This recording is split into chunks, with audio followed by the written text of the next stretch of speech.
Bismillahirrahmanirrahim. Wa qala musannif rahimahullahu ta'ala wa nafa'na bihi wa fi ulumihi wa fi darin amin ya rabbal alamin.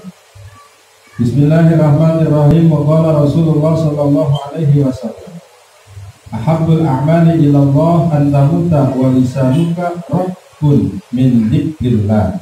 Rawahu al-Baihaqi an Mu'adz bin Jabal. Artinya telah bersabda Rasulullah sallallahu alaihi wasallam, ahabbul a'mali ilallah, amal yang paling disukai, paling dicintai Allah ialah antamuta, engkau mati, walisanuka, sedangkan lisanmu rotbun, basah.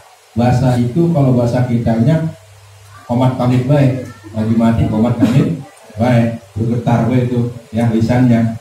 Rabbun ya, sedang lisanmu basah min dzikrillahi, karena berzikir kepada Allah. Ini hadis yang kita pelajari malam ini riwayat Imam Al-Baihaqi, sumber dari Mu'adz bin Jabal. Ini hadis berbicara tentang amal yang paling disukai Allah atau zikir. Maksudnya apa? Maksudnya ialah orang yang di akhir hayatnya atau mau matinya, dia ingat Allah, dia berzikir kepada Allah, atau dia menyebut nama Allah. Apakah la ilaha illallah ketika mau mati? La ilaha illallah lah. Atau Allahu Akbar lah. Lagi mau beruji, musuhnya pakai petol. Allahu Akbar, mati. Ya, adalah orang husnul khotimah. Ketika dia mau mati, dia berzikir, artinya dia ingat, dia menyebut nama Allah. Apalah ilaha illallah, Allahu Akbar, la ilaha illallah, subhanallah. Ya, atau dia bersolawat, dia adalah orang yang husnul khotimah. Cuma yang jadi pertanyaannya, kira-kira kita bisa enggak Ustaz mendapatkan predikat orang yang ketika mau meninggal mendapatkan husnul? Enggak mudah, enggak gampang. Enggak setiap orang dapatkan predikat husnul khotimah. Berapa banyak orang yang mau meninggal yang ketika mau mati nyebut ayang beb begitu. Menongkong begitu kan ya. Tungguin kong begitu. Nggak jarang, nggak susah, ya, sebenarnya agak susah. Nggak sembarang orang. Harus bagaimana caranya mendapatkan predikat husnul khotimah? Caranya tidak lain tidak bukan adalah membiasakan sedini mungkin. Mulai dari sekarang biasakan nyebut nama Allah, dalam artian berzikir, banyak-banyak berzikir kepada Allah Subhanahu wa ta'ala. Sampai-sampai Allah Subhanahu wa ta'ala berfirman, ya ayyuhalladzina amanu, wahai orang-orang yang beriman, udkurullaha, berzikirlah dengan menyebut nama Allah, dzikron katsira, zikir yang sebanyak-banyak. Itu ayat yang barusan saya baca tuh, terdapat dalam surat Al-Ahzab ayat 41, di mana Allah Subhanahu wa ta'ala menganjurkan kepada orang-orang yang beriman supaya banyak-banyak berzikir, banyak-banyak mengingat Allah dengan sebanyak-banyaknya. Dalam artian yang luasnya, ya, kerahkanlah sebagian besar waktumu untuk berzikir kepada Allah. Ya, kita ini melek. Kita itu kan kata Allah diperintahkan kerahkan sebagian besar waktu kita. Di dalam kitab Fathul Mu'in yang dikarang Syekh Zainuddin bin Abdul Aziz Al-Malbari Al-Madani, manusia itu melek, rata-rata kenal melek. Bangun ya, melek kayak begini, melek ngambil ya. Di dalam kitab Fathul Mu'in disebutkan manusia itu melek rata-rata 17 jam. 17 jam dibagi 2, siang 12 jam, malam 5 jam. Kita hitung dah. Ya, manusia melek semua dari jam 6 pagi, jam 7, jam 8, jam 9, jam 10, jam 11, 12, jam 1, jam 2, 3, jam 4, jam 5. Ya. Tuh, terus tidur. Malamnya nih, melek malam. Jam 6, jam 7, jam 8, jam 9, jam 10 malam tuh rata-rata manusia udah tidur. Ya. Apa maksudnya? sama-sama kita ketahui bahwa sholat 5 waktu itu berjumlah berapa rakaat? 17 rakaat. Yang setiap rakaat sholat itu dapat melebur kelalaian kita selama kita mulai 17 jam. Dilebur sama rakaat sholat. Go. Ya. Dilebur. Oleh karena itu, jangan jadikan sholat beban. Justru yang meninggalkan sholat itu orang yang beban. Jangan jadikan sholat beban, meninggalkan sholat itu sendiri yang beban. Apalagi ancamannya luar biasa. Syekh Muhammad bin Alawi Al-Maliki Al-Hasani di dalam kitabnya Qul Hadihi Sabili, beliau mengatakan, sesungguhnya orang yang meninggalkan sholat itu tidak akan mendapatkan pertolongan dari Allah. Ketika dia sakit tidak akan dibesuk, tidak akan ditengok oleh Allah, dan ketika mati jenazahnya tidak diiringi oleh para malaikat, dan makanan yang dimakannya itu akan melaknatinya. Orang yang meninggalkan sholat. Bahkan sebagian ulama salaf berkata, ya, suapan yang disuap oleh seseorang ketika mau makan, itu suapan itu berkata, ya Allah, laknatlah musuhmu yang sedang makan ini. Orang yang meninggalkan sholat. Jangan meninggalkan sholat. Nah, hilangkan waktu.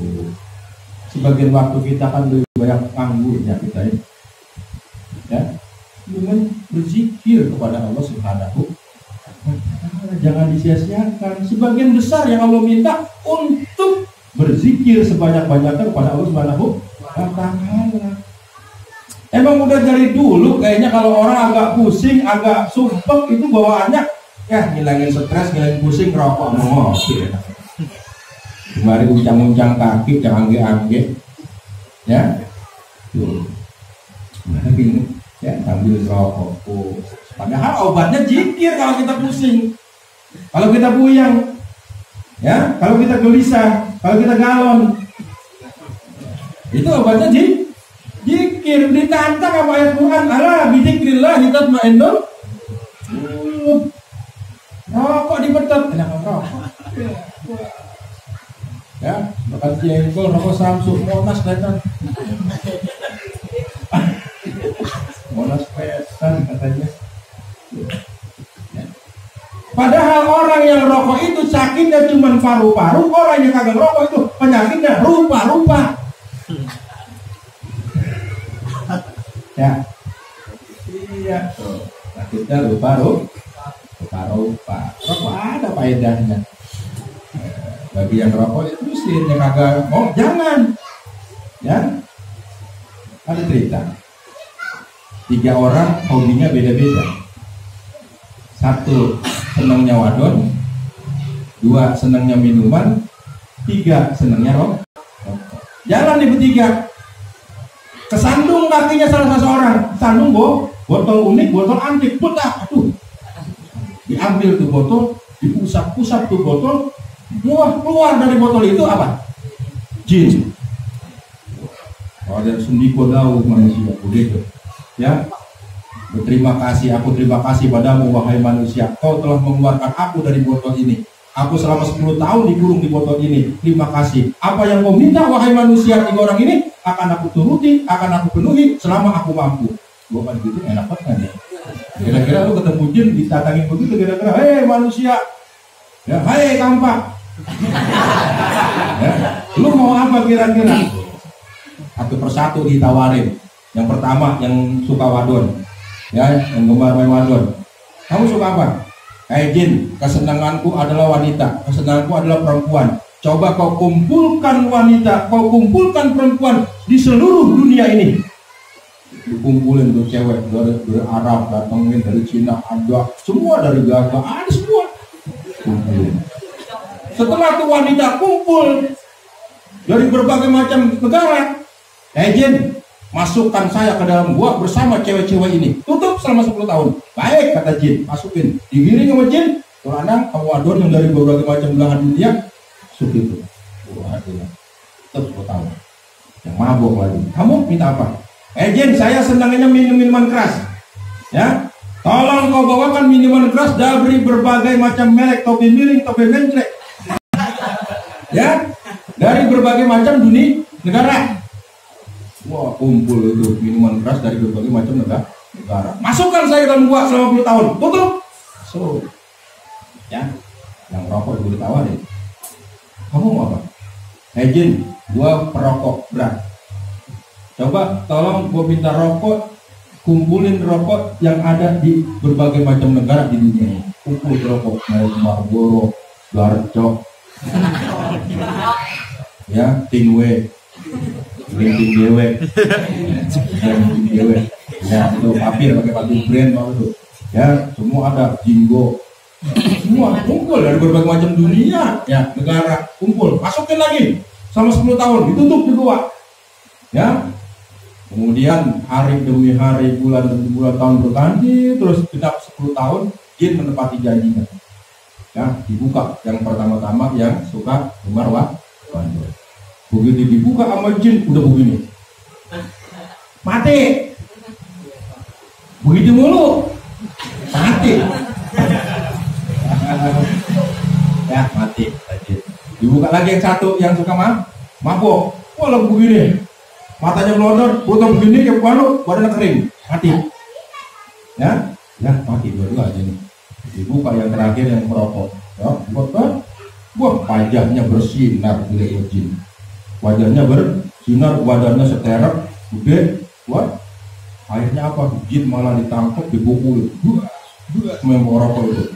Ya, dasar lo jin sialan 10 tahun ngasih rokok, apa ngasih korek.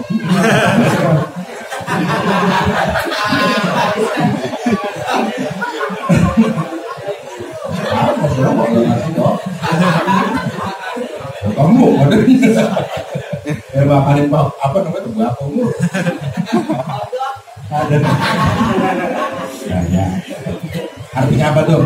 1 doyan madon, 2 doyan minuman, itu dilarang Allah, jangan diikutin.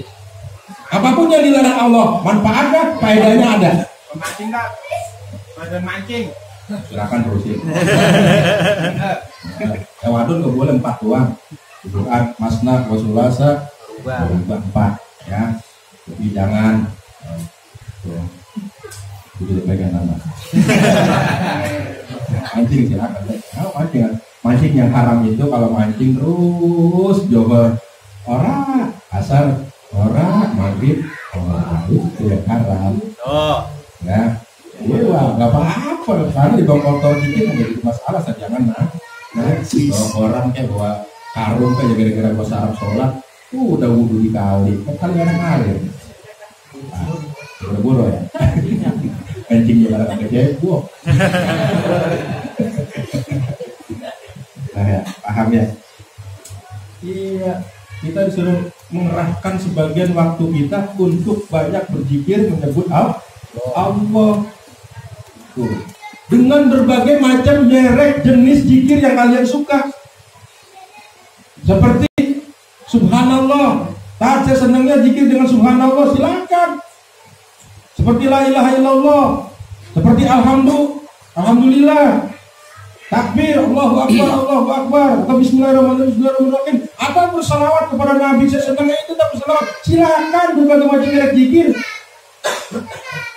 Ya. Atau baca Al-Quran, silakan. Membaca Al-Quran merupakan salah satu zikir yang paling utama. Ini baru viral nih lagi nih. Ada yang ngomong, ya, habis baca Quran diciumin, ya. Nggak dicontohin Nabi itu, nggak dicontohin sahabat itu. Baca Quran aja, nggak perlu Quran diciumin. Itu nggak dicontohkan Nabi, nggak dicontohkan sahabat. Kalau dibilang. Ya. Di zaman baginda Nabi, makanya Rasulullah setelah baca Quran gak mencium Quran, karena di zaman Rasulullah itu belum ada mushaf. Menyium apa? Belum ada mushaf. Ya. Baru ada mushaf di zaman Abu Bakar, itu pun 1. Di zaman Khalifah Abu Bakar. Nah, baru diperbanyak setelah zaman Utsman bin apa menjadi 6 mushaf, itu pun dibagi Mesir, Mekah, Madinah, Yaman dan sebagainya. Lalu disalin jadi banyak, dibikin Quran, lalu lari ke Indonesia. Ya, dibaca Quran apa tuh kata dicium. Nabi enggak nyontohin, sahabat enggak nyontohin. Jangankan itu lah, ente baca Quran digital, ente baca Quran ada terjemahnya, ente baca Quran yang sekarang itu ada baris, ada sidanya, ada sukunnya. Itu di zaman Nabi nggak ada. Ya, kalau viral, tak boleh Quran, luar biasa. Ya, paham ini. Hadirin jamaah yang dimuliakan Allah Subhanahu wa taala. Kerahkan bagian waktu kita ini. Kita lebih banyak bengong daripada berzikir kepada Allah Subhanahu wa taala. Kita pengen ya Allah biha, ya Allah biha, ya Allah bihas. Pengennya husnul khotimah, zikir ogah, salat ogah, ngaji ogah, ngapain ogah. Bagaimana mau dapat predikat husnul khotimah? Yakinlah berzikir kepada Allah Subhanahu wa taala. Kenapa? Karena berzikir itu merupakan benderanya iman. Ya, berzikir dapat membebaskan diri dari sifat munafik. Ya, berzikir dapat menjaga diri dari neraka, dan berzikir dapat melindungi diri kita dari gangguan setan. Bahkan kalau zikir udah meresap, menyatu di dalam hati, setan yang deketin kita akan jatuh pingsan seperti pingsannya orang yang melihat setan. Kita ngeliat setan pingsan, ya, setan deketin kita. Kalau kita ahli zikir udah meresap dalam hati, pingsan tuh setan. Setan jangankan dilawan pakai zikir, dilawan pakai buah-buahannya setan lari. Ya, ada cerita di dalam kitab Hikayatul Hayawan Al-Kubro yang dikarang Syekh Kamaluddin. Di situ ada cerita Syekh Ali bin Hasan As-Syafi'i itu selalu didatangi para jin untuk ikut ngaji. Itu para jin datang setiap kali ada pengajian di Syekh Ali bin Hasan As-Syafi'i, setiap kali pengajian selalu datang ke para jin ikut ngaji. Ya, kok belakangan ini setelah dia oleh Syekh Ali, jin ini jarang muncul. Ada apa ini? Ya, nah, udah selesai ngaji ditemuin sama Syekh Ali. Lagi bergabung untuk bersihkan jin. Mas jin ini. Ya. Kenapa nggak datang ikut ngaji ke talim aneh? Syekh, di rumah ente ada sitrun, ada buah sitrun yang bahasa Arabnya utruja, semacam jeruk. Ya. Bahkan saya di dalam kitab Fadailul A'mal, ya, jin itu takut dengan sebuah jeruk nipis. Sitrun itu bahasa Rembang, ngasem. Ya, bahasa kitanya jeruk. Itu hari kagak mau masuk jin. Ini penangkal tuyul itu.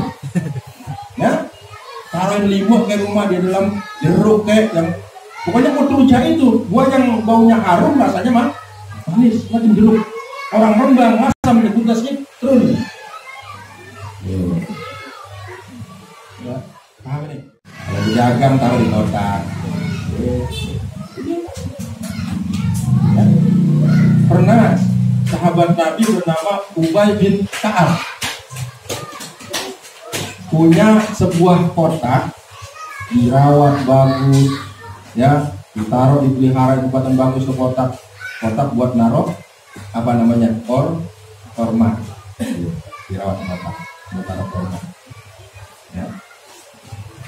Dan itu kotak akhirnya korma itu selalu berkurang setiap pagi dilihat sama Ubay bin Ka'ab.